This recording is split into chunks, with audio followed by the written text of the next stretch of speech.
Strap onto your horse, whatever it's called. Strap in your seatbelts. Strap in. I say strapping all the time. I'm like in my head. I'm like, that's not right. Okay. Wax on, wax off. Cigarettes. Excellent.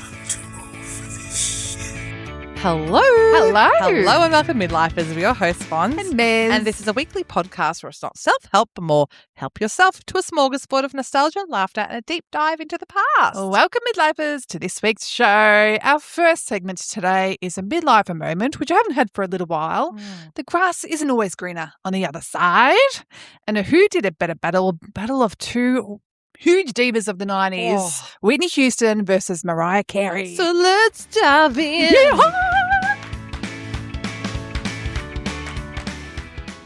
I was thinking this morning about lollipop ladies because I love our lollipop lady and always have a great chat with her.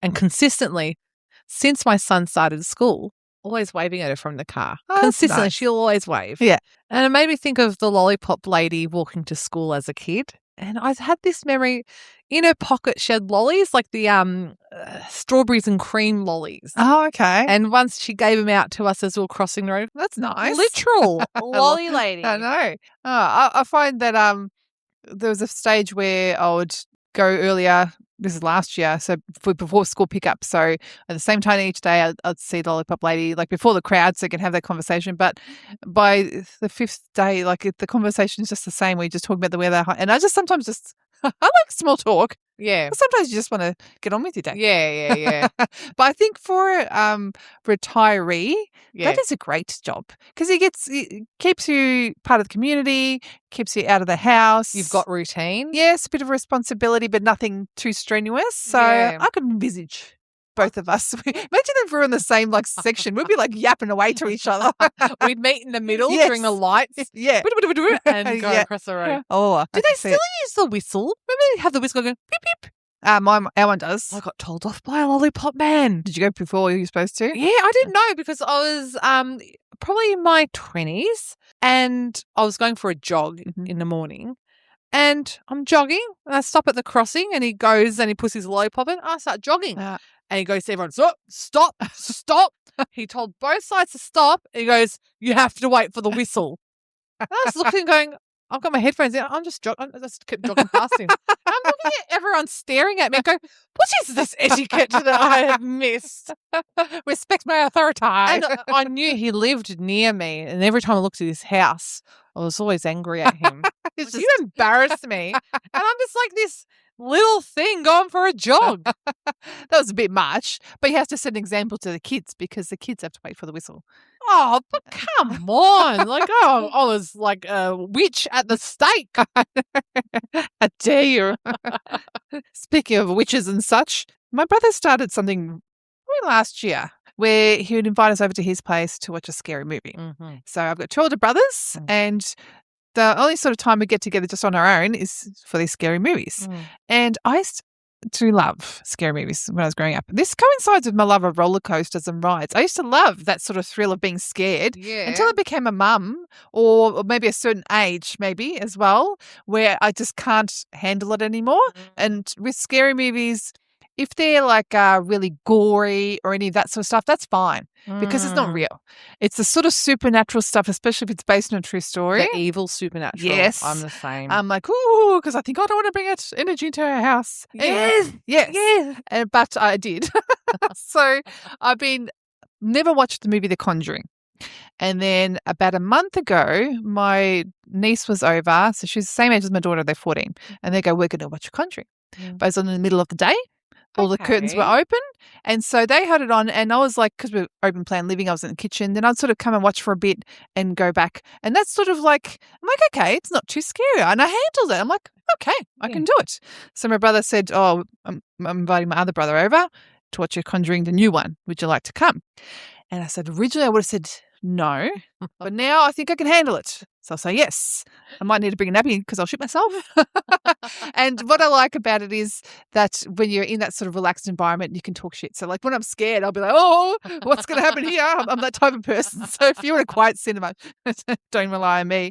And I handle it, and it was scary, but it was good. And because it's sort of similar to the first one, I could do it. But I did have nightmares. So I had nightmares of these, people coming up to me or what have you. But it's cool. So it's like I'm sort of graduating down the other side. I can handle it. Oh, I had something weird happen to me with scary movie. I thought I could handle them. Okay. And I watched Paranormal Activity on my own like 11 o'clock at night. Oh, no. Don't. I lived in a house. Don't do it on your own and at night. No.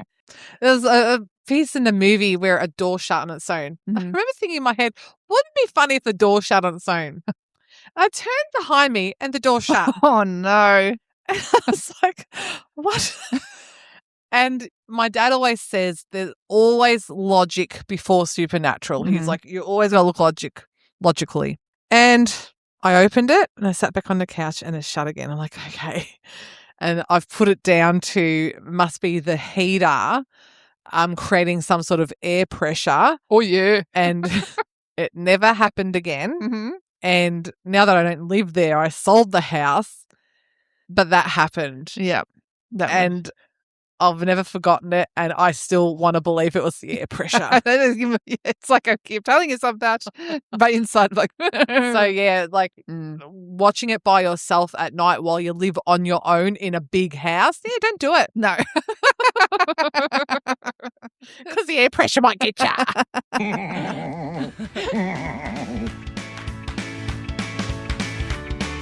Midlife Moment. For me. And for you. Fonz, the grass isn't always greener on the other side. It's not. Yeah, but it sure does look green from where we're standing sometimes. Especially when you don't have your glasses on. Is it green? And sometimes it's just a whole heap of frogs. Truth. Preach. True that. All right. Well, this one I haven't experienced myself, but you might be able to tell me. Having big boobs. Oh, my God. I say this because I was very late to bloom. I was very late to develop, and all I wanted was some boobs. Give me some boobs. But then, okay. Slip into our DMs. But then I did grow my boobs. But my boobs aren't like huge. But for people who are well endowed, I know. Because I remember hearing, you remember like Punky Brewster? She had the breast reduction. Big boobs. Yeah, and she had a breast reduction. Yeah. I remember people, guys especially, why would you have a breast reduction? Well, there's reasons why. Mate, I was one of the first to bloom in primary school. Oh, yeah. You tease me. Sorry. I meant that. That came out totally wrong. Sorry for the creepiness in that. I didn't mean it. I meant it nostalgically, not like sexually. Sorry, Fonz. If that made you uncomfortable.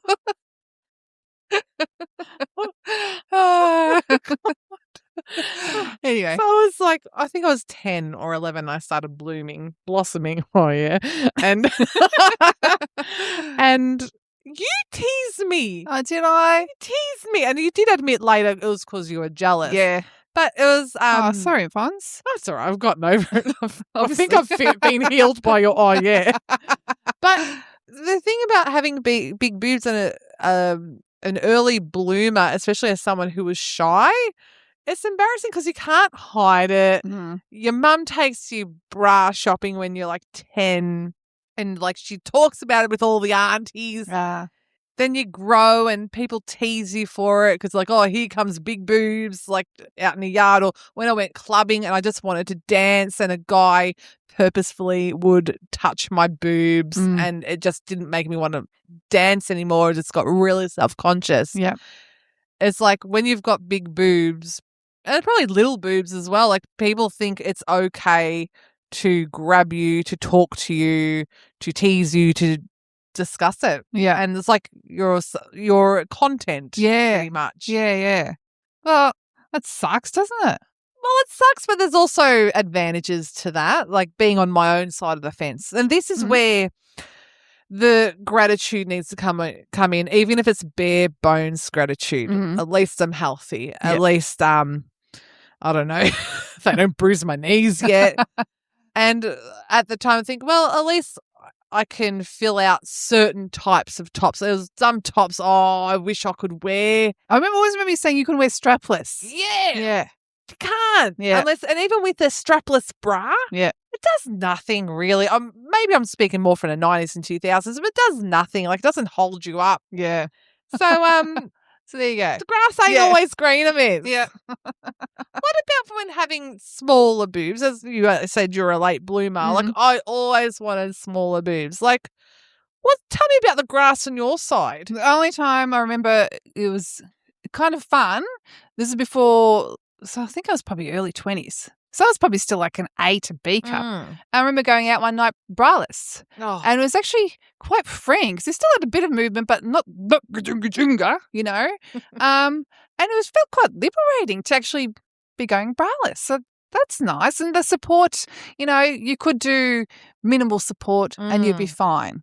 You'd be fine. So I remember when I was like, I'll never forget. Remember those parties that aunties used to hold, like Tupperware, and they had a lingerie party, and I had to be one of the models. Oh, really? And everyone, I didn't mind. Okay. Like, it wasn't like it's lacy. Yeah, it was yeah. like tasteless. Sorry, tasteful. I remember wearing a top, and you didn't have to wear a bra underneath, and I didn't wear a bra, and I stepped out to the middle of the party, and people were commenting how my boobs, they were, despite being big, had lift. Oh, yeah. And she's got nice boobs. She doesn't need a bra. Where are those days? Because Because I didn't appreciate it at the time. And now I'm like, I could have gone braless more often with my bountiful bosom. Well, that's the thing about youth. You don't think I about don't these sort of appreciate it things. at the time. No. Look back, though, I could have done more. Yeah. I don't know what more. But it's always, when the grass is always greener, it's, again, takes you back to having gratitude for what you have with your own grass. This could be about relationships, family dynamics, things, material things. And one thing that struck me was a single versus married. Yeah. Yep. And when I was single, always wanted to be married. When I'm married, I always want to be single. That's, I had marriage as well. It's like, and I think part of the marriage, it's not, when I think of marriage and the whole idea that's sort of sold to us, what I was always looking for, like in those Cinderella stories, was that romance, you know, a guy coming to sweep up the floor. That's not going to happen. That's done. But I do obviously love about marriage, you know, the companionship and the soulmate and all that sort of stuff. But the concept of marriage, like, you have to stick to one person for all that time. Well, yeah, not in my and case. it's not this fairy tale. That's what it is. I think it's not. From a young child, a young girl, it was this fairy tale of what marriage was. And your parents just make it look easy. Yeah. Well, my parents fall. Well, my in parents front of us. divorced, so Yeah. But you just think it's going to be easy because you've met the right one. yeah. And I remember when people would say, "Oh, they've been married for 30 years," I'm like, "Oh yeah." And now it's like, "Oh, Jeez, I feel that's a sorry for slog. you. It's a slog." That's a slog. My parents are married for 50 years next year. Congratulations to Isn't them. that good? Yeah, yeah. And they Good on always them. whip out the same joke. Oh, you get less for murder. Always, every year. Since I was a kid. I get it now. Yeah. Do get less for murder. But when I was a kid, this is a whole grass is greener moment. Yeah. I used to always sneak biscuits, and Mum used to hide them, this and that. And I always used to think, when I'm an adult, I'm going to eat as many biscuits as I can. I'm going to buy as many biscuits. I had a real thing for food. Yeah. And I became an adult, and I remember eating, I still do, a whole packet of Tim Tams or whatever at one sitting. And you're like, what was I thinking? I was an idiot. Stupid child. Because it's not good. Yeah. And now I'm reaping the benefits. They're not pretty. Well, that was the thing of one of mine I had, just being a kid in general. When you're a kid, you couldn't wait to be an adult because it's be like, Yeah. oh, yeah, and you can eat whatever you want. You can stay up as late as you want, Yeah. whatever. Do what you want. Yes. And I remember I just could not wait to grow up. And I think being the youngest of three, especially because I see my brothers go out clubbing, get their independence, I just couldn't wait. And I can see this with my youngest as well. She's the youngest of three. She just always, you know, you looking up to them. But now, obviously, as an adult, that window of childhood bliss and naivety and not being responsible. It's such a small, beautiful window. Yeah. Don't rush. Because this is a thing with age. Like you always, I know when you're going from your 20s to your 30s, you can dread it. Like, oh, where am I going? But then when you look back, like, what I'd do to be 30 again? Yeah. Or people older, what I'd do to be 40 again? And like, it's always like, gotta be present. You gotta be present. Gotta get those bare bones grateful things. But in saying that, I do not look at my 20s and 30s and think, oh, I want to be that age again. Oh, I love my age. I loved my 30s so much because that's when I discovered who I truly was. Okay. 40s, it's just a slog for me. I love my age. I've never looked back and thought, oh, I wish I was there again. Like, sure, there might be periods of time where I wish I was as happy as I was then. Yeah. But I've always taken every birthday as another year wiser. You've always been that way. Yes. I never, ever. That's the way even with Botox and stuff. I'm like, I'm this, You've got you know? peace. Yeah. It's just more the time. I look back at my 30s like I was on my own. I did my own thing. I had inner peace and now I'm in chaos. I'm surrounded by so much love, but just have that little bit of time to myself. I wish I had that. Oh, yeah. I wish I'd From my 30s. I don't miss my 20s though. 20s I don't miss. No, I think because we partied freaking hard. We for me, my 20s, because I think it was 2025, I left it all at the table. You know what I mean? Yeah. I tried every Yeah. It was done. It's like, tick, done. There's no going back to that. No. And I don't want to go back to that. No. So we've bloody lived it to the full in our Yes. 20s. But 30s, I think I just need a bit of peace. Maybe my grass just needs a bit of zen. Needs to be watering. Well, you know those sandy ones that you comb? Yeah. The Zen garden? I need to comb my garden. Stop pissing in your garden. You need to nurture it. Stop pissing in my garden. Oh, jeez. Okay, I'll go to the toilet next time. Can I give you an interesting one? The grass isn't always greener when it comes to content creating. I just say this because, the social media, the thing of, especially the influencers. We're not influencers, but we work in content creation. And how it's so easy to see what people put up and think, oh, I can do that. I can do that. It's so easy. And also, oh, look at everything they've got. The flip side to that is it's all for show, like as in, or if it's not for show, you're really being vulnerable and giving a part of yourself to the public, which is scary. And it's sometimes hard to be present in the moment because you think, that'd make for a good reel. Nothing. When you're a content creator, nothing is in the present, like you said, because you're always thinking, what's the next content? What am I going to put up tomorrow? What am I going to put up next week? What am I going to put up next week? Oh my God, this is trending. Got to make this right now. Yeah. It's such a hamster wheel. Yes. Hamster running. Yeah. I can understand why people in their 20s can do it. It's Because when you hit your 40s, you're like, what the hell? Think. But I think the difference as well is people in their 20s, their lives are all online. You know what I mean? Yeah. They live their life online, whereas we hold back a bit. And I like that. I don't want to live 100% online. No, well, bloody the stuff we got up to, and there were only Polaroid cameras around. Thank God. Oh, thank God. That's what I said. We lived our 20s hard. Oh, thank God. No evidence. Mm-mm. Oh, thank God. If you've got any grass is greener stories, let us know. We'd love to hear from you. What should we be grateful for with our own grass? That's another saying. The grass may be greener, but the other side might have a lot of fertilizer.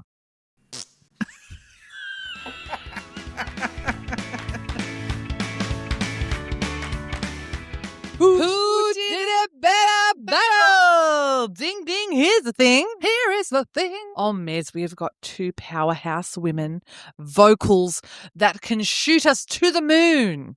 We are seeing who does it better between Mariah Carey and Whitney Houston. This is going to be a tough one. It's really tough. And the thing is, because these women have such an epic history, Mez had to research Whitney and I had to research Mariah. Yeah. It was that big. And even like with the going on to Whitney Houston, can we start with Whitney? Oh, please. Since I've started talking about her. Her achievements and her awards, I actually ran out of room. So I can't list them all because there are so many. I didn't realize actually how decorated she was. Also, obviously, we'll say outright. Obviously, she's passed away. Rest her soul. Yes, and she was 48 when she passed away. Really? Yes, and that was back in 2012. Oh. And, it's weird, like sort of when you're younger in your 20s and you hear people pass away, whatever, you think, but now that we're in our 40s, mid-40s, like, wow, that was really young. I thought she was older. Yeah. Wow, she was that's 48. really sad. But anyway, so Whitney Houston. So, fun fact, I'm going to bring out the facts. Go on, I love the fact. Come on. So she was ranked second on Rolling Stone's greatest singers of all time in 2023. Who do you think was ranked above Whitney? So It was either Mariah or Celine. No, neither one of those. Aretha Franklin. Oh, of course. Yeah. I respect that. Yeah, you do. CCT, ECT.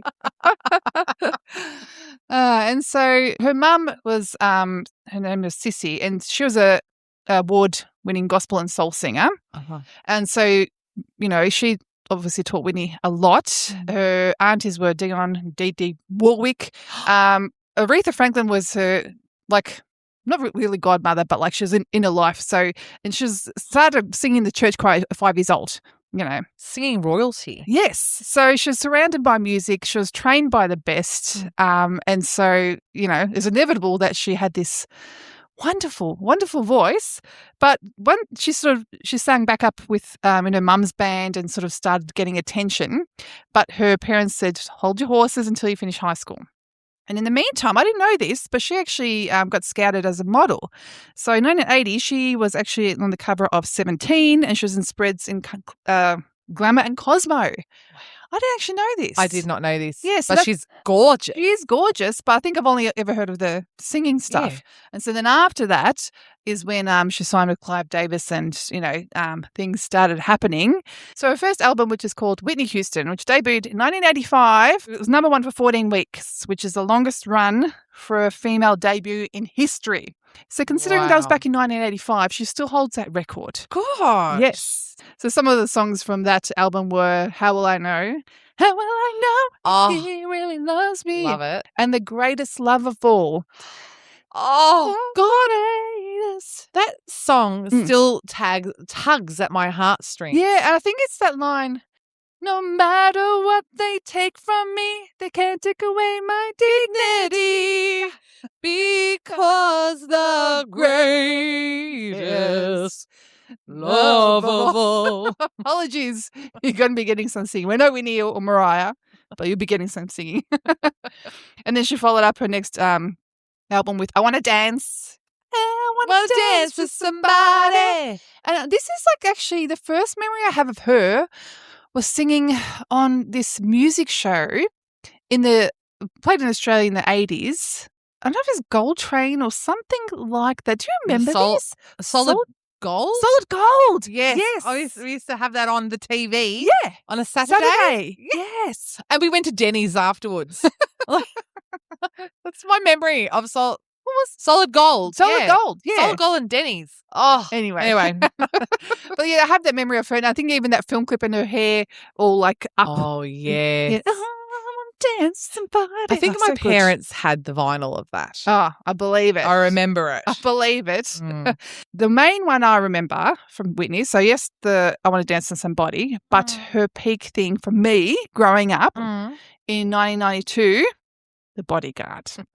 And I'm sure we mentioned this in the pod. Yes. But I remember I was at your house and your dad brought home The Bodyguard CD. Yep. So vinyl was going out because the CDs had come in and he put on I Will Always Love You. On repeat. And every time I hear it, I just think of your dad. I have that memory. I mean, that was one time for you. Yeah. It was weeks of my life for me. And he'd sit himself in the spare room, put the CD player on, and he just listened to that song over and over. He loved it. But the thing is, the soundtrack's fantastic. I actually really liked her in the movie. I didn't particularly like her character, but when she showed her vulnerability, I liked it. I thought she acted well in it. I thought they can't had remember chemistry. it. I don't think I've even watched it, to be really honest with you. I watched it about 100 times. I haven't watched it. I love it. Anyway. I've only heard the soundtrack about 500 billion times. Well, there's got one song in the soundtrack, I Want to Run to You. And in the movie, it's actually kind of creepy, but it's lovely. So she obviously hires Kevin Costner to be her bodyguard. And you know, she's a diva and whatnot, so she's a bit brush with him. Okay. But then she's sort of in her house and she can overhear this song of hers that's singing. And then she looks and she can see in Kevin Costner's sort of little guest house, he's watching the preview and he's sort of just leaning and watching, like he's sort of mesmerized by her. But now it's kind of could be taken as kind of creepy. And so on that soundtrack as well, obviously, I Will Always Love You, which is the Dolly Parton remake. Yes. And the Queen of the Night. That was, I was hanging to say that song. That was one of my favourite songs as a kid. Yeah. What the stuff that you want? I got the things that you need. A very powerful song. Yes. And in the movie, it plays wonderfully because she actually goes to a club and has this weird outfit. The metal thing. headdress. Yes, yeah. But it really just punches hard. So I love that song. great album. So that movie grossed $410 million worldwide. And Oh my God. and the Will Always Love You, it had 20 weeks at number one and still remains, to this day, the best-selling single by a female artist. Holy Yes. moly. But did you know? What? I don't know if this is new Mariah. Well, let's have a look. Did you have a crossover with Whitney Houston? No, I did not. Well, Whoop. they actually recorded a duet for When You Believe. It's for the Prince of Egypt. Oh. And it's called When You Believe. And there's got a line in it I sort of remember. Da-da, when you believe. When you believe. When you believe, Whitney, Mariah. I remember the Prince of Egypt. I don't know how. So I didn't realise that who knew? They crossed over. They crossed over. There's two divas. Far out. And yeah, she was known as the America's sweetheart. And then in the 2000s, sort of things started to unravel, which I know possibly coincided with her relationship with Bobby Brown because there was drugs there. She started cancelling tours, rocking up late, becoming a real diva. They had a only child, Bobby Christina. Yes. Unfortunately, also deceased Yes, at a young poor age thing. as well. I think she was only in her 20s when. Very sad. So anyway, that's ending on down note, but let's go. Back up. Mariah Carey. Yeah. Born in Long Island, New York. Her mother, Patricia Hickey, was a vocal coach and opera singer.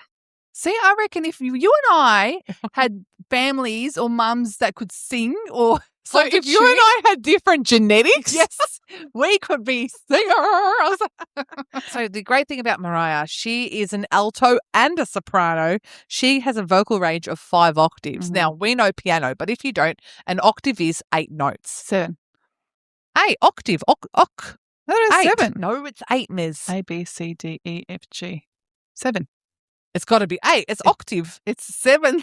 There's no 1, H. 2, 3, 4, 5, 6, 7, 8. No. A, B, C, D, E, Google. F, G. It finishes on G. No. There's no H.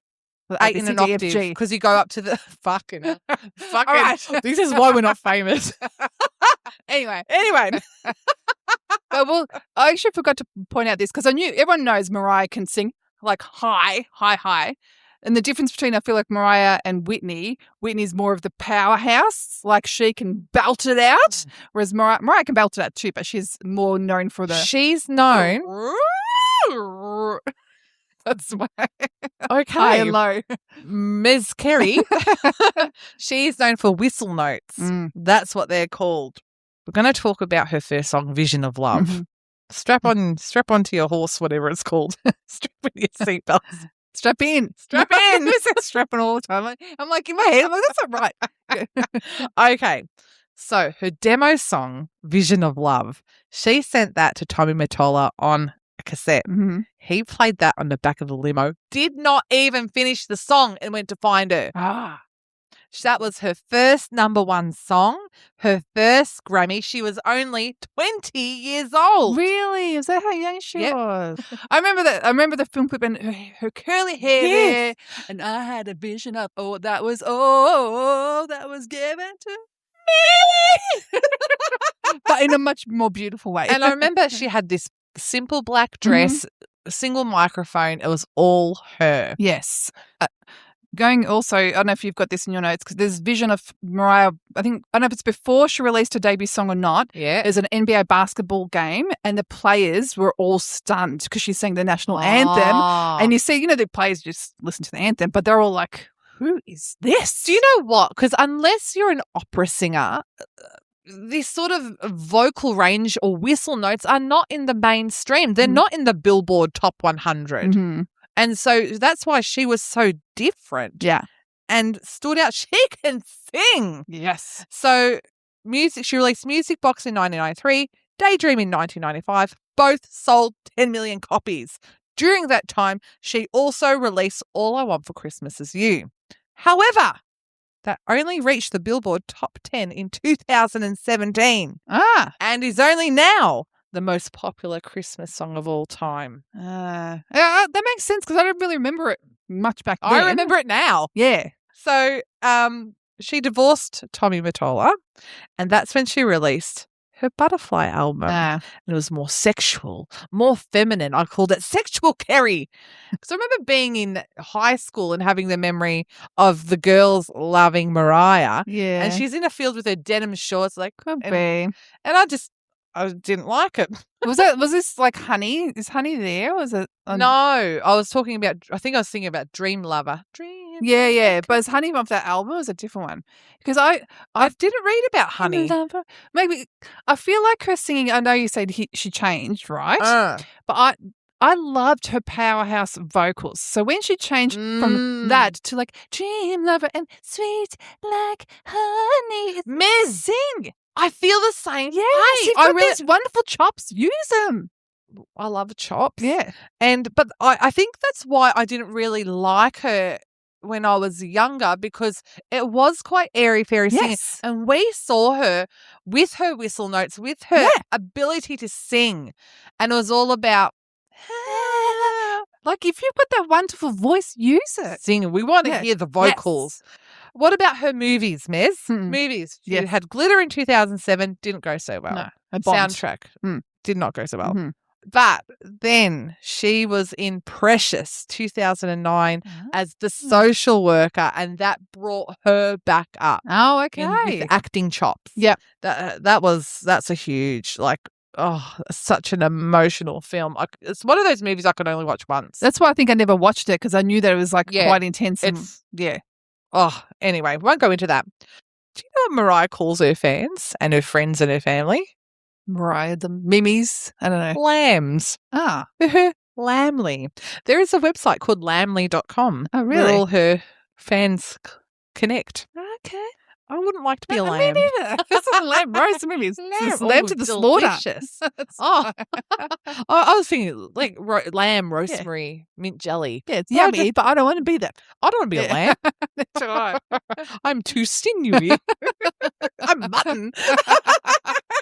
But I want to end on Mariah has released a punk album, a secret recording under the band name Chick. Oh. And the album is called Someone's Ugly Daughter. And it's on YouTube. You can listen to it. It's very 90s. It's pretty cool. Yeah, okay. And she was meant to do vocals for a whole album. So Courtney Love's whole album. I think the song was called Samantha, but she had to step back from that. So there is a punk side to Mariah. That's cool. It is cool. And I have got a photo, which I'll put on socials, of Mariah and Courtney Love together. Hugging. Who would have thought? Sweet Like Honey. He's got a punk side to it. Sweet Like Honey. I think it busted the microphone just said. I know why this reminded me. I actually forgot to give you this fun fact about Whitney Houston. Go on. In 1983, she actually almost landed a role on The Cosby Show, but she pulled out because she was too busy. Thank God. Lucky for and her. I want to say something about that. Because for anyone, like, these are blessings in disguise. Yeah, it's all these little things they just can't do or get missed out on. And I know it sounds really cliche, but like when a door closes on you, please have the belief that there is another door open for you somewhere else. I do believe. I still don't know the tune of that song. I don't even know Not what that. you're singing. I know what it is, but I guarantee it's not that. So, Mez, who did it better, Mariah or Whitney? Do we have to pit these women against each other? Well, we have. Well, We did. Listen, just going. So she had so many. Whitney Houston has so many diamond albums, which I never got into because I said I ran out of room. If I'm going by accomplishments and knowing that Whitney Houston obviously passed away many years ago, and what would have been, I do like Mariah. Like I admire her, but I'm not for me, judging you, mate. For me, it's Whitney. Whitney did it You're better. gonna say- Well, now I am going to judge you. Okay. No, I'm joking. Because my thoughts are these women have achieved so much in their own right. Yes. You know, how can I choose? How can I choose? I don't know. It's all down to personal preference. Like, what do It I is. know? You know, I can't sing. Oh, I think We can sort of listen. sing. Yeah. Before our hearing goes. But see, this is the thing, like, I don't know because, like, my nostalgic heart loves Whitney because I loved, I want to dance with somebody. But then, you know, Mariah's been in more movies. She has shown that she doesn't give a shit. Like, she'll get carried everywhere if she wants to. Do you remember hearing that about that? I think I remember hearing about it in high school. Like, she would have someone carry a gum. Like chewing gum. Chewing gum. There was someone's job who was to hold a chewing gum. That's what having kids is for. Are you kidding? We're the mums that are holding their gum. We're the slaves. Anyway, I am going, Mez, I don't know, but I'm going to say Mariah. I love a whistle note.